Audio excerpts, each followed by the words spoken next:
박수영 의원님 질의하여 주십시오.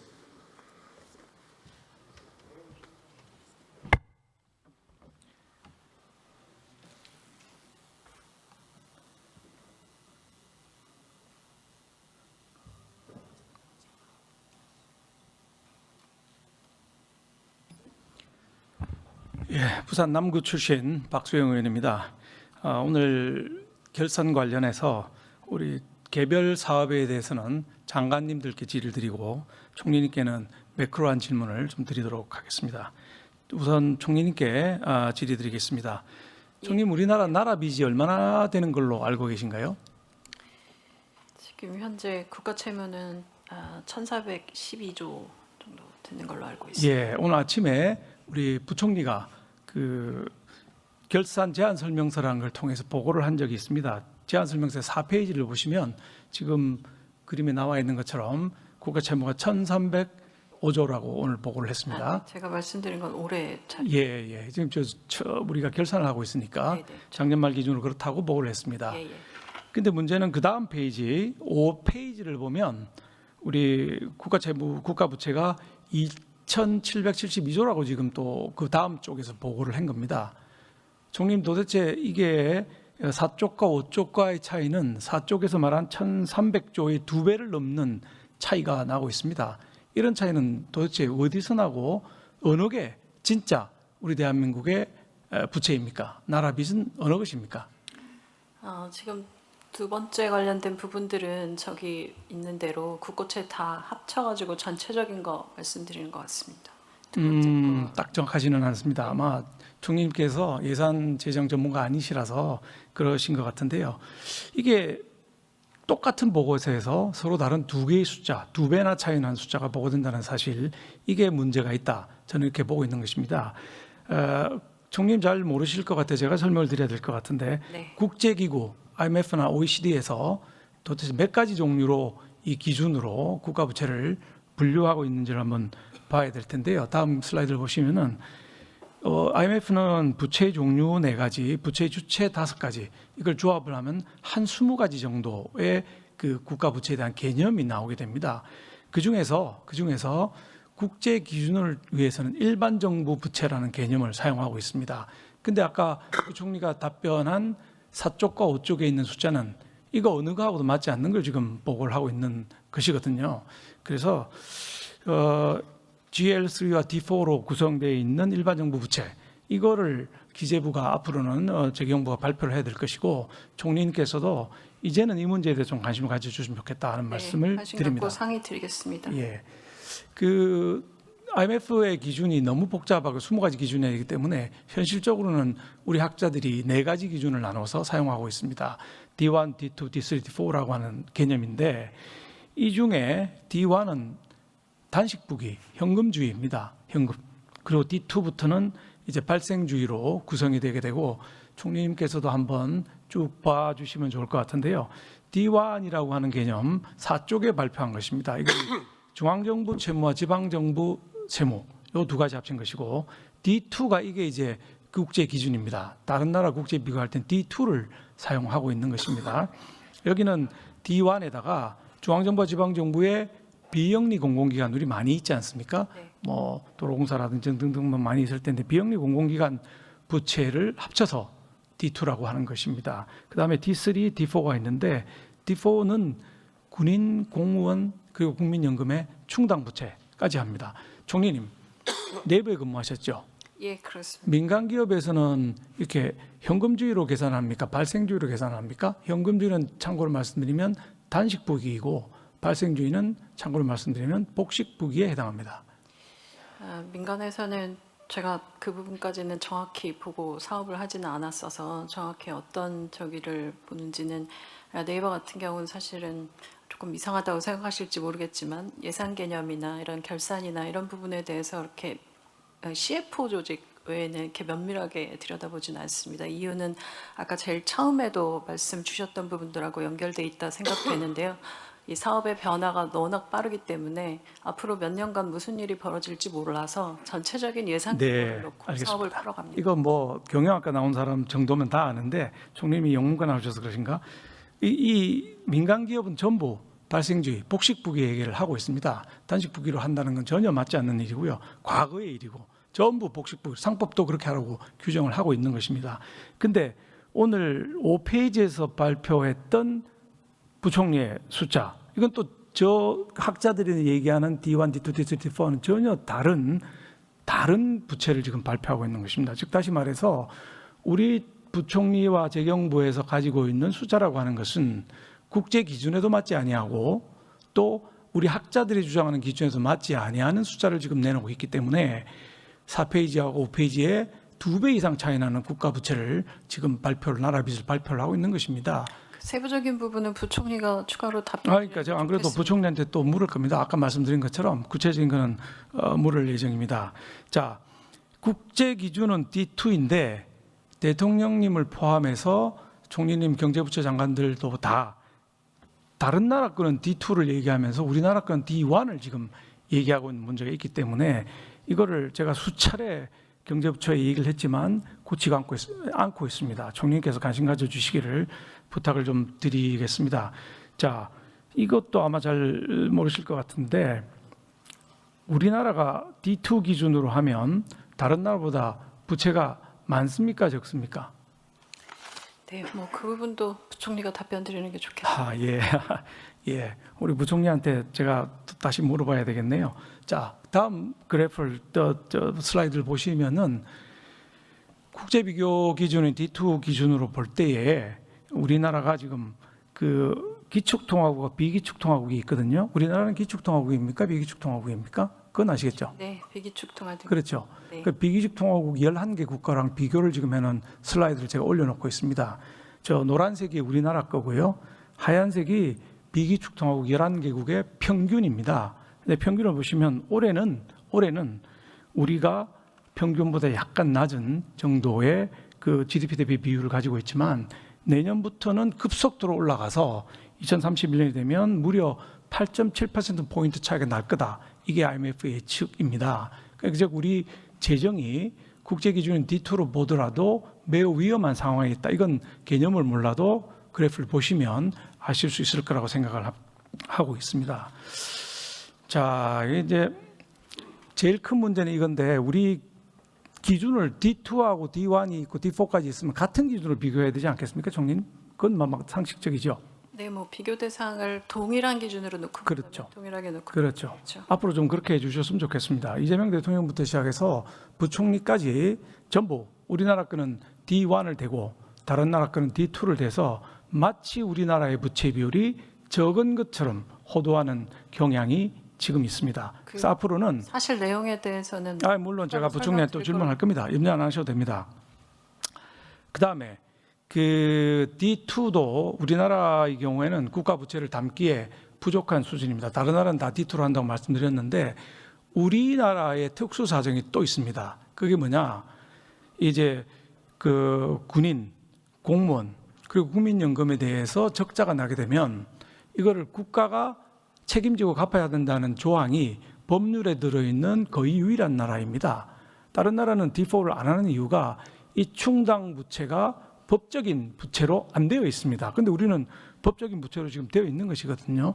지금 조문을 제가 군인연금법과 공무원연금법 그리고 국민연금법 조문을 내놨는데 이 조문을 완전히 포퓰리즘이죠. 국가가 빵꾸 나면 갚아주겠다, 적자 나면 갚겠다 이렇게 규정이 되어 있기 때문에 그러면 복식부기로 보면 이미 부채는 발생하고 있는 것이고 따라서 반영돼야 된다는 것이 D4의 개념입니다. 따라서 저는 우리나라가 D4까지 다 발표를 해야 된다고 보는데 다음 슬라이드를 한번 봐주시면 이게 D1부터 D4까지를 제가 숫자를 표시를 해놓은 것인데 D1은 이제 부총리께서 쭉 발표를 하고 계시고요. D2, D3는 2년 뒤에 발표를 하기 때문에 지금 통계 자료가 24년까지밖에 안 돼 있는 걸 보실 수가 있을 것입니다.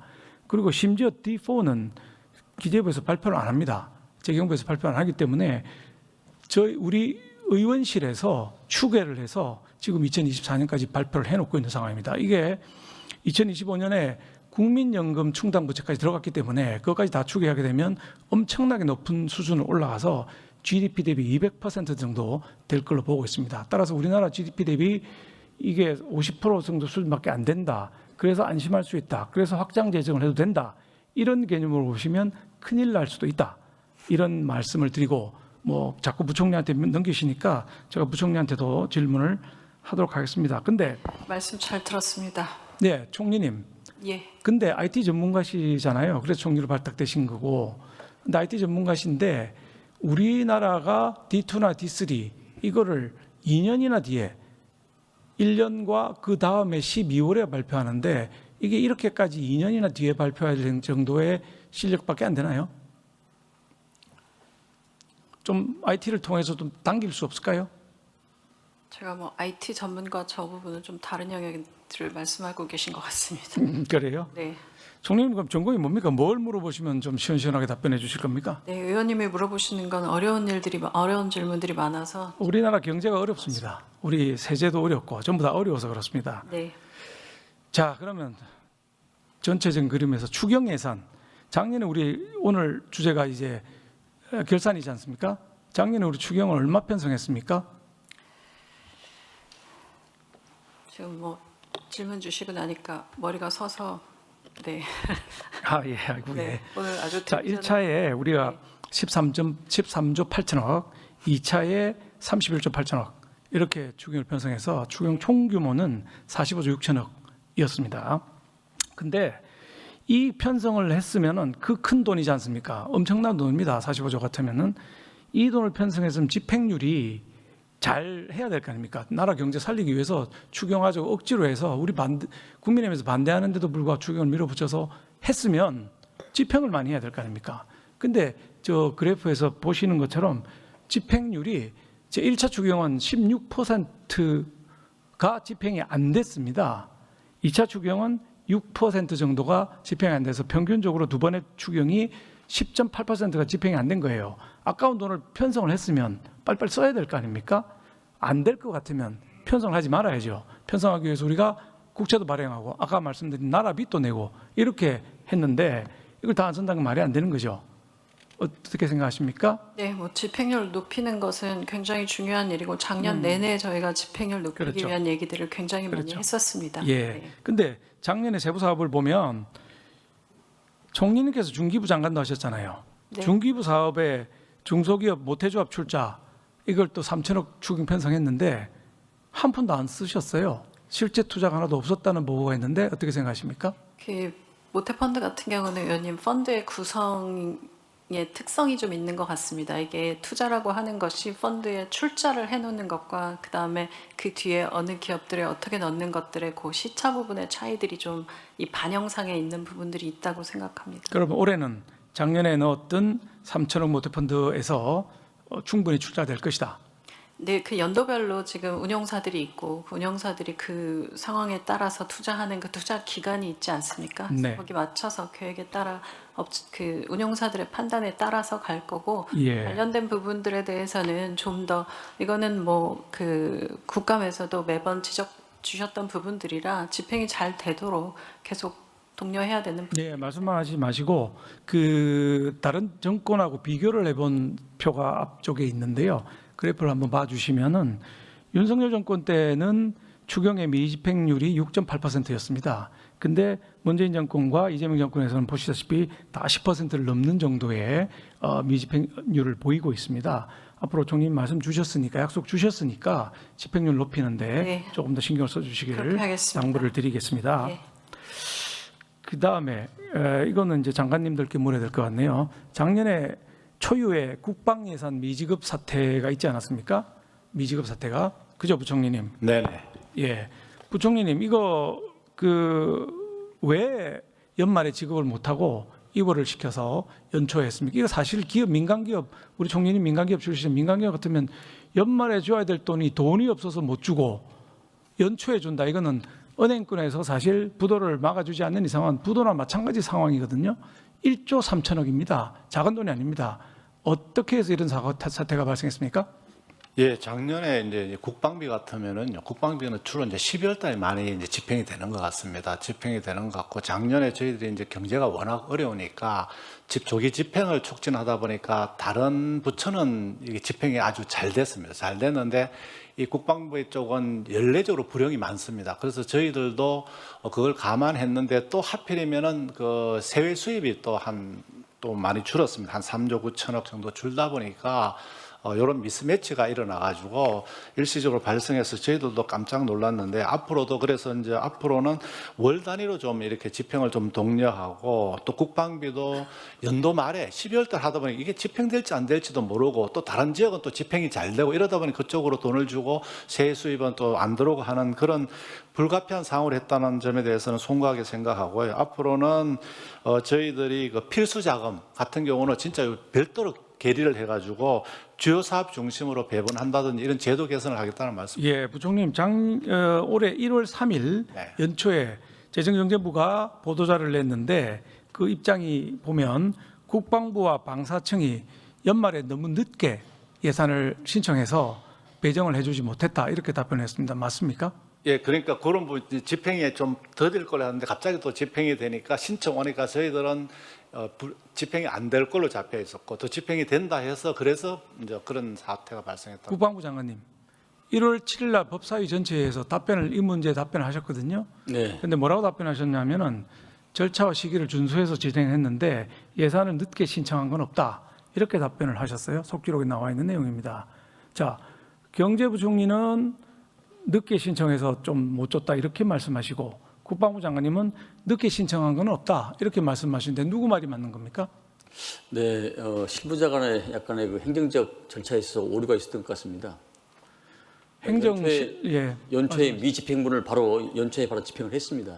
연초에 집행했는데 예. 그게 초유의 사태라는 거죠. 1조 3천억에 대한 국방비 지급을 안 해서 청소하시는 분들, 식당 운영하시는 분들, 그다음에 방사청은 우리 무기 체제에 대한 지급 이것까지 전부 해서 작은 돈이 아니라냐 1조 3천억이 이렇게 펑크가 난 초유의 사태가 발생한 것입니다. 근데 두 분의 말씀이 다르니까 제가 참 드릴 말씀이 없는데 부총리님, 네, 올해부터는 이런 사태가 발생 안 한다고 보면 되겠습니까? 네 그렇습니다. 그래서 저희들이 이제 시스템도 개편하고 이제 주요 사업 그러니까 또 발생하면 책임지실 수 있습니까? 안 나도록 하겠습니다. 알겠습니다. 시간이 너무 빨리 흘러가서 제가 물가에 대한 질문을 좀 해야 되겠습니다. 물가는 총리님한테 할까요? 부총리님한테 할까요? 저한테 하시죠. 자, 부총리님, 예, 이 온라인에서 이런 게시물이 지금 떠 있습니다. 윤석열 때가 태평성되었다. 왜냐? 나라의 제일 큰 고민이 대파가 비싸다는 거였다. 이게 이제 인기 저걸로 인터넷에 지금 떠 있는 온라인상에 떠 있는 게시물입니다. 대파 비싸다고 난리를 쳤다. 이런 내용이죠. 근데 지금 대파가 아니라 지금 물가는 그때 대파보다 훨씬 더 올라가 있습니다. 2024년 4월 총선 당시에 대파가 1kg 가격이 2,440원이었는데 지금 대파 1kg는 3,100원, 그때보다 무려 700원이나 더 올라간 것이고요.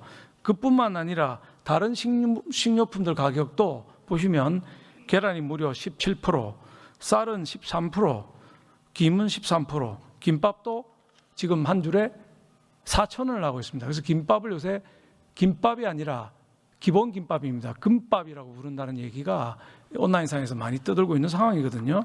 그 물가가 이렇게 많이 올라가는데 물가 상승의 근본 원인은 뭐라고 생각하십니까? 예, 지금 의원님 지금 말씀해 주신 것처럼 계란 같은 경우는요, 지금 그 조류 독감이라든지 이런 쪽으로 해가지고 많이 이렇게 우리가 예상하지 못한 그런 알겠습니다. 측면이 있고. 예. 뭐 시간이 네, 없어서 네, 나중에 답변하시고요. 제가 보는 시각과 너무 다릅니다. 개별 종목의 문제가 조금씩은 있겠지만 다른 정권, 다른 시절에 비해서 엄청나게 많은 물가 상승으로 많은 분들이 지금 고생을 하고 계시지 않습니까? 총님도 느끼실 거고요. 부총님도 느끼실 거라고 생각이 듭니다. 이거는 기본적으로 유동성 증가라고 저는 생각합니다. M2 증가율을 이렇게 보시면은 M2 증가율과 증가량을 보시면 이재명 정권에서 지금 엄청나게 많이 올라가고 있는 겁니다. 증가량도 엄청나게 528조 증가를 했고 증가율도 12.2% 증가를 해서 다른 정권 옆에 보시면 박근혜 정권, 문재인 정권, 윤석열 정권까지 했던 것보다 뭐 5배, 6배 이렇게 지금 M2가 풀어지니까 화폐가 증가하는데 물가가 오르지. 뭐 다른 방법이 있겠습니까? 그래서 개별 종목의 문제를 천착하시지 마시고 적어도 나라 경제를 전부 책임지시는 부총리님이시니까 M2에 대한 문제 이거를 유심히 보셔야 되는데 지금처럼 박홍근 장관님 편성하는 예산처럼 수퍼 예산을 또 편성하게 되면 M2는 더 늘어나고 물가는 더 올라가서 일반 우리 서민들 고통이 더 심해질 우려가 있다. 이걸 정말 염두에 두셔야 될 거라고 생각을 합니다. 시간이 다 돼가지고 제가 더 질문할 수는 없는데 추가 질의 때 더 하도록 하겠고 일단 이 민생 이걸 좀 신경을 써서 잘 해주시길 바라고 우리 재정이 파탄나지 않도록. 예, 존경하는 우리 박수영 의원님 좋은 질문 감사합니다. 물가는 저희도 이게 가장 정책의 우선순위입니다. 우선순위인데요. 저희들이 변명을 하고자 하는 것은 결코 아닙니다. 그런데 개별 품목별로 저희들은 이 물가 상승 요인이 좀 있습니다. 어떤 부분은 작황이 안 좋고 어떤 부분은 또 조류라든지 특별한 또 사항이 발생하고 이런 부분과 함께 지금 말씀 주신 그 전체적 총통화를 통한 부분에 대해서 말씀을 주셨는데 저희들 통계로 보면은 2005년에서 2025년까지는 장기 평균 한 7.5%인데 저희들은 이걸 좀 최대한 좀 줄여보려고 하는데 또 대외적인 요인도 있습니다. 여러 가지로 또 해외가 국내에 투자가 온다든지 또 그런 부분도 있으면서 이런 부분까지 전부 그걸 뭐 스테릴라이제이션 그러는데 이거 좀 태화를 시켜가지고 의원님 주시는 그런 문제를 최소화하기 위해서 저희들이 총통화도 잘 관리하고 개별 품목별로 이슈에 대해서도 그 품목별로 좀 이렇게 문제 해결을 해서 물가 안정에 좀 최대한 노력하도록 하겠다는 말씀을 드리겠습니다. 물가 부채 관련해서 좀 말씀드려도 되겠습니까? 네, 우리 총리님께서 저희한테 답변을 하라고 했기 때문에 수관 부처 장관으로서 잠깐 설명드리겠습니다. 뭐 D1이 옳고 D2가 틀리다 그런 건 아닌 건 잘 아실 겁니다. 국제적으로 다 쓰고 있는 개념들이고 D1이나 D2나 다 국제 기준에 맞춰서 저희가 하고 있는 건데요.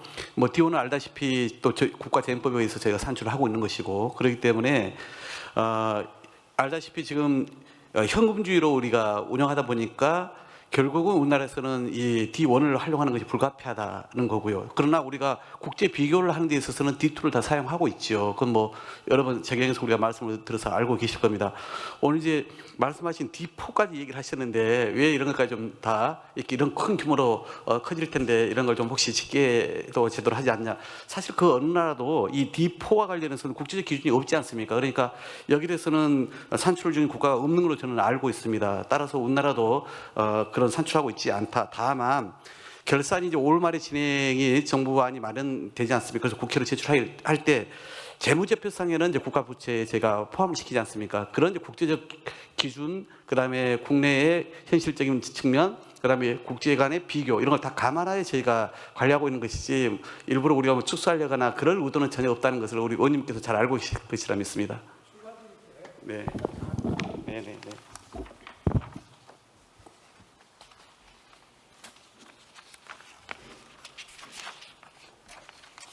네, 박수영 의원님 수고하셨습니다.